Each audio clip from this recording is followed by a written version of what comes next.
其實《踏血尋梅》開拍之前，白只根本唔想接。對於我嚟講，嗰個猶豫係我係唔中意對住鏡頭嘅，一路以嚟都係擔心呢樣嘢啫。甚至開頭唔明白導演翁子光點解一定要揾佢做呢套戲。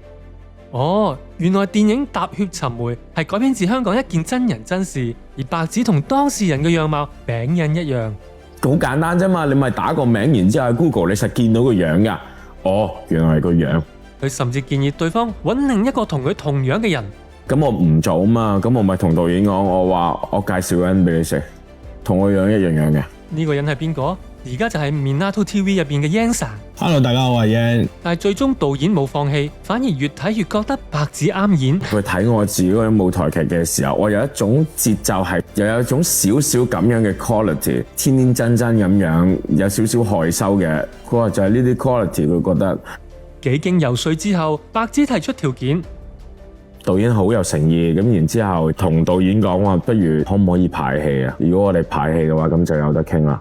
結果佢好爽快，好得冇問題。呢個要求喺香港電影製作入邊其實好奢侈，但係導演一口答應，就連郭富城都肯陪佢排戲。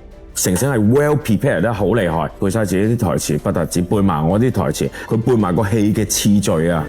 白只大開眼界，感受到乜嘢叫做真正嘅準備同 teamwork。